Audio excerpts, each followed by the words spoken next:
Hey, I'm Cameron McKenzie at CameronMCNZ on Twitter, and I wanted to talk to you about image invoice processing. That is, somebody's given you an invoice, but it's actually an image, not a PDF or a Word document, and you need to get some data off that. I'm going to show you how to do it. So here's the image invoice that I want to process, and I want to get the invoice number, the invoice date, and then the total down here. And it is a JPEG image. You can see it's .jpg, and it's this file right here, and it's being viewed inside of a photo viewer.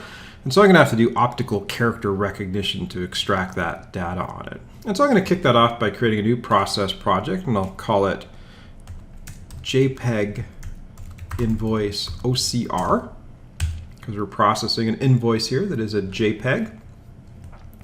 And the first thing I do when I start this off is I use the start Powershell command utility. I'm going to click open main window first, but yeah, I tried to just use the regular run process and it didn't work. So I have to use this activity here, which says invoke the Powershell command.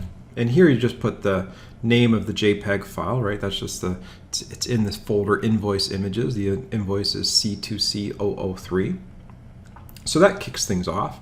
And the other thing I like to do is I like to just maximize the file as well. So when I'm doing OCR, I like every file to be maximized on the page, and it just that makes things go a little bit smoother. So that means sending a hotkey to the page.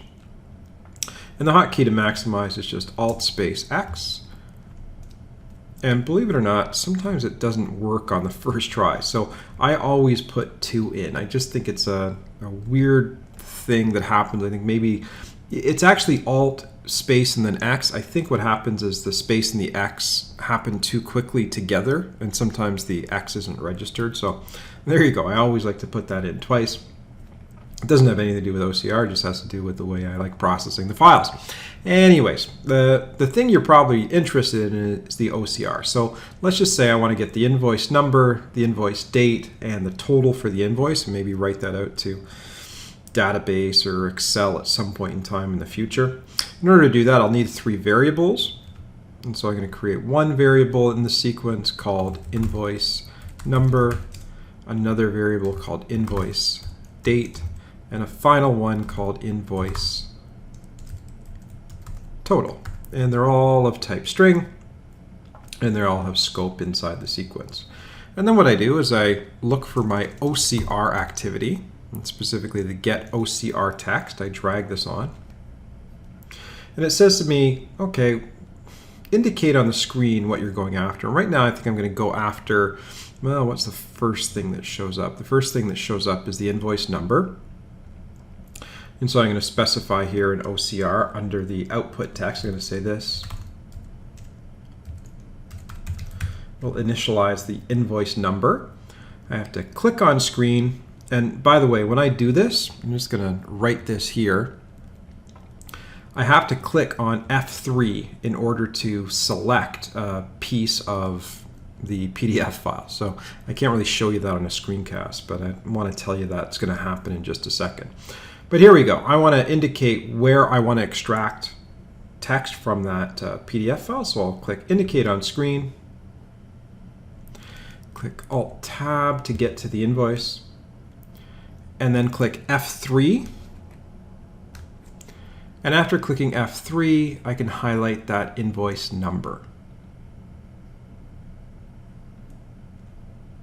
As I come back to UiPath, you can see that's been selected here. And so hopefully it'll be able to extract that data from this JPEG.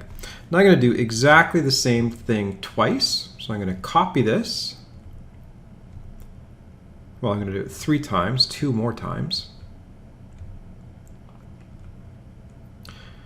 And on this one, we got the invoice number. On the second one, I'll go after the invoice date.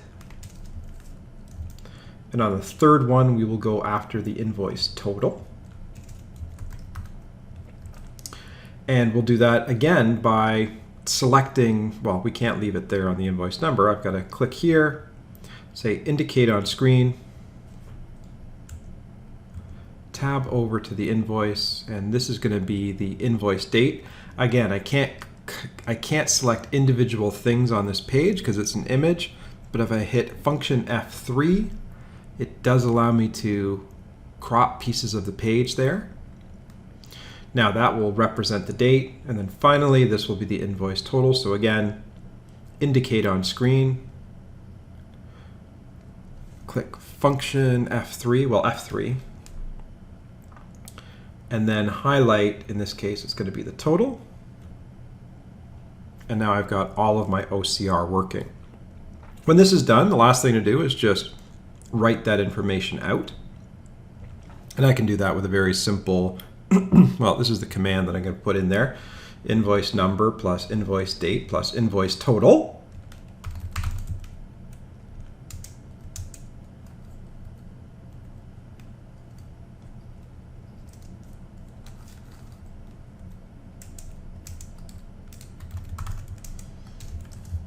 Plus invoice date.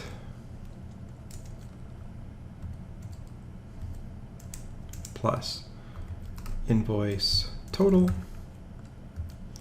and that should give me an idea of exactly what's happening when the OCR works. So hopefully we'll get the correct data.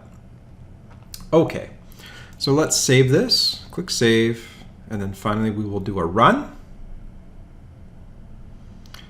The page comes up, a little bit of OCR happens, it's all done maximized, and then we come back to the page and you can see it's pulled out the invoice number, C3C003.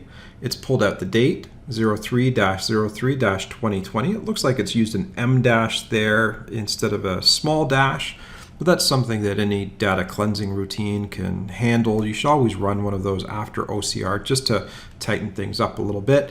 And switching an M dash to a normal dash shouldn't be too onerous for a software developer.